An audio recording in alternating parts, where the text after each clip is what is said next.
Hello everyone, I am Shaista Ansari and this is question number 1 of exercise 3.4 and this is class 8 maths. So in this question we have to state whether true or false. Means इस question में हमें यहाँ पर only true और false बताना है कि statements true है या false है. अब जैसे कि यहाँ पर हमें statement first में दे रखा है that all rectangles are squares. Means all rectangles क्या square होते हैं. तो इस चीज को समझते हैं. जैसे कि मैंने यहाँ पर एक रेक्टेंगल लिया है तो इसमें देखेंगे कि क्या ये रेक्टेंगल एक स्क्वायर हो सकता है. एक स्क्वायर ये होता है जिसकी ऑल साइड्स इक्वल होती हैं, बट एक रेक्टेंगल में ऑल साइड्स इक्वल नहीं होती. That's mean a rectangle can't be a square. So this statement is false. And in the second statement it is given all rhombuses are parallelograms. Means जो all rhombuses होते हैं क्या वो parallelograms होते हैं. तो अब देखते हैं कि रोम्बस होता क्या है. एक ही रोम्बस की शेप ये होती है एंड एक रोम्बस में ऑल साइड्स इक्वल होती हैं. एंड एक पैरेललोग्राम जो होता है, पैरेललोग्राम लाइक दिस, कुछ इस तरह का होता है पैरेललोग्राम. अगर हम एक पैरेललोग्राम को देखें तो इसमें ऑपोजिट साइड्स एक दूसरे की इक्वल होती हैं. लाइक ये साइड इस साइड के इक्वल होगी एंड ऑल्सो ये साइड इस साइड के इक्वल होगी. तो यहाँ पर एक रोम्बस के अंदर ये साइड इसके पैरेलल है एंड ऑल्सो ये साइड इस साइड के पैरेलल है. तो ऑल रोम्बसेस पैरेललोग्राम्स हो सकते हैं. So we can say this statement is true. And in the third statement all squares are rhombuses and rectangles. Means जो ऑल स्क्वायर्स होते हैं क्या वो रोम्बसेस एंड रेक्टेंगल्स होते हैं. तो ऑल स्क्वायर्स रोम्बसेस तो हो सकते हैं बिकॉज जैसे कि स्क्वायर की ऑल साइड्स इक्वल होती हैं वैसे ही एक रोम्बस के अंदर ऑल साइड्स इक्वल होती हैं. बट क्या वो रेक्टेंगल्स हो सकते हैं. तो एक रोम्बस एंड एक स्क्वायर की ऑल साइड्स इक्वल होती हैं.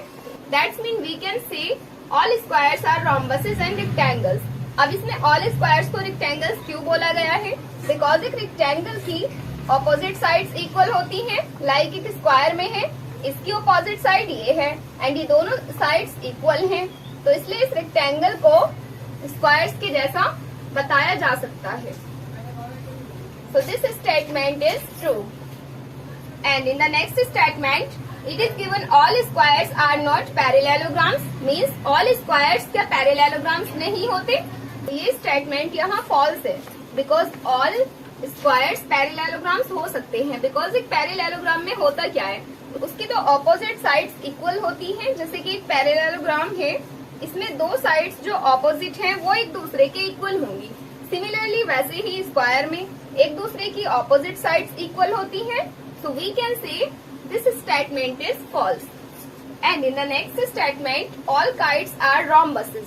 ऑल काइट्स के रोम्बसेस हो सकती हैं. तो काइट की शेप देखें कि काइट की एक शेप क्या होती है. जैसे कि यहाँ पर मैंने ये शेप ड्रॉ की है. एक्चुअली काइट में होता क्या है, काइट की ऊपर की साइड्स थोड़ी डिफरेंट होती हैं एंड नीचे की साइड्स थोड़ी डिफरेंट होती हैं. मीन्स ये टू साइड्स इक्वल होती हैं एंड ये ऊपर वाली साइड्स एक दूसरे के इक्वल होती हैं. बट ये साइड्स दोनों की दोनों साइड्स नीचे वाली साइड्स से थोड़ा डिफरेंट होती हैं. तो एक रोम्बस में क्या होता है, रोम्बस की ऑल साइड्स इक्वल होती हैं. So we can say all kites are can't be rhombuses. So this statement will be false. And in the next statement, all rhombuses are kites. अब यहाँ all rhombuses को kites बताया गया है तो ये statement true होगी because rhombuses kite हो सकते हैं but all kites rhombuses नहीं हो सकती because rhombus की all sides equal होती हैं and kites में two sides नीचे वाली different होती है. रोम्बस को हम काइट क्यों कह सकते हैं, बिकॉज जैसे कि काइट में ऊपर वाली टू साइड्स इक्वल हैं वैसे ही इस रोम्बस में ऊपर की टू साइड्स इक्वल हैं एंड जैसे कि इस काइट में नीचे की टू साइड्स इक्वल हैं सेम वैसे ही इस रोम्बस में नीचे की टू साइड्स इक्वल हैं. तो एक रोम्बस एक काइट हो सकता है बट काइट एक रोम्बस नहीं हो सकती. सो this statement is true. And in the next statement it is given all parallelograms are trapeziums. Means जो all parallelograms होते हैं क्या वो trapeziums हो सकते हैं. तो एक trapezium में क्या होता है, टू पैरेलल साइड्स के बीच में एक परपेंडिकुलर होता है तो सेम वैसे ही एक पैरेललोग्राम में होता है कि पैरेललोग्राम में टू ऑपोजिट साइड्स एक दूसरे के पैरेलल होती हैं एंड इसके बीच में यहाँ पर ये जो लाइन पास हो रही है उसको हम कह सकते हैं कि एक परपेंडिकुलर है. So this statement is also true. And in the last statement it is given all squares are trapeziums. क्या ऑल स्क्वायर्स ट्रापीजियम्स हो सकते हैं? तो यस, ऑल स्क्वायर्स भी ट्रापीजियम्स हो सकते हैं. एंड स्क्वायर्स ट्रापीजियम्स कैसे हो सकते हैं? जैसे कि एक स्क्वायर है, ये स्क्वायर की टू साइड्स पैरेलल हैं, एक ऊपर की साइड एंड एक नीचे की साइड.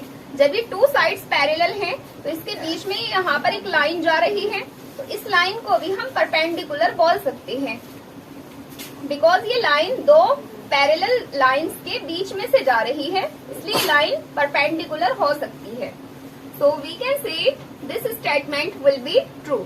तो यहाँ पर इस वीडियो में मैं आपको ऑल पार्ट्स के आंसर्स क्लियर कर चुकी हूँ. आई होप आपको ये मेरी वीडियो पसंद आई होगी. अगर आपको ये मेरी वीडियो पसंद आई हो तो इस वीडियो को लाइक करें.